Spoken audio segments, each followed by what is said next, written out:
Pada pertemuan ini, kita akan membahas studi kasus 9, ekspor produk makanan olahan Indonesia ke Korea Selatan, yang mengkaji peluang, tantangan, serta strategi yang diperlukan untuk memasuki pasar internasional. Studi kasus ini penting untuk memahami bagaimana produk lokal Indonesia dapat bersaing di pasar global dengan standar kualitas, regulasi, dan preferensi konsumen yang berbeda.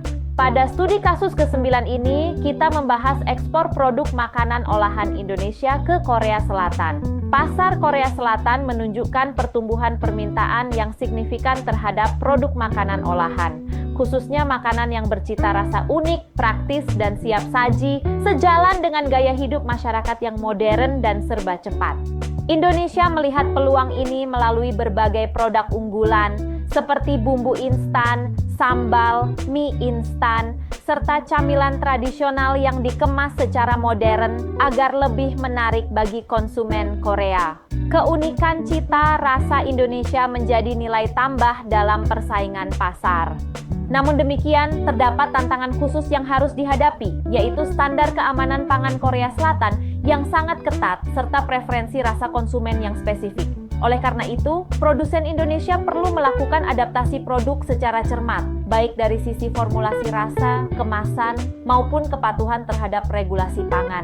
Melalui strategi adaptasi tersebut, produk makanan olahan Indonesia berpotensi memperkuat penetrasi pasar di Korea Selatan dan meningkatkan daya saing di pasar internasional. Untuk dapat memasuki pasar Korea Selatan, perusahaan Indonesia perlu memiliki pemahaman yang mendalam terhadap regulasi, budaya, dan preferensi konsumen lokal. Strategi adaptasi menjadi kunci utama agar produk dapat diterima dengan baik di pasar ini. Strategi pertama adalah pemenuhan standar keamanan pangan Korea Selatan yang dikenal sangat ketat. Produsen harus memastikan produk telah memenuhi sertifikasi dari Korea Food and Drug Administration atau KFDA, serta mematuhi regulasi pelabelan pangan yang berlaku. Strategi kedua adalah lokalisasi produk, meliputi penyesuaian rasa, tekstur, kemasan, dan penggunaan bahasa Korea pada label produk. Adaptasi ini penting, termasuk dalam pengaturan tingkat kepedasan dan rasa manis agar sesuai dengan preferensi konsumen Korea.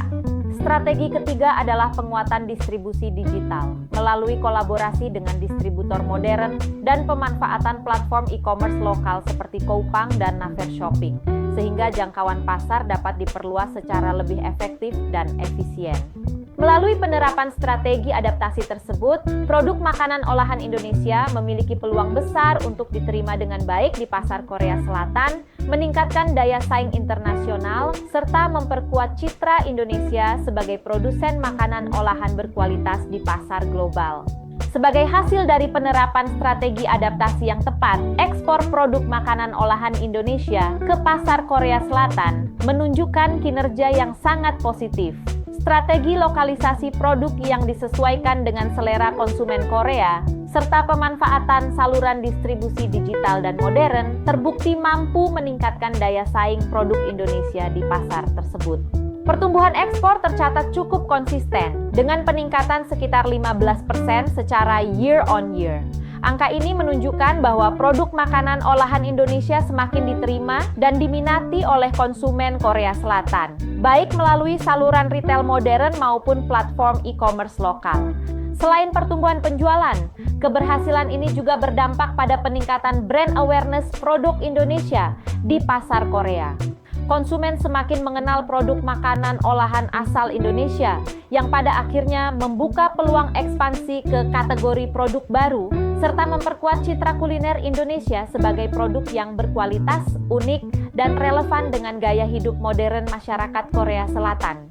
Pada studi kasus ke-10 ini, kita membahas ekspor produk alas kaki Indonesia ke pasar Eropa. Indonesia dikenal sebagai salah satu produsen alas kaki dengan kapasitas produksi yang besar, didukung oleh tenaga kerja terampil, serta kemampuan menghasilkan berbagai jenis produk footwear dengan kualitas tinggi.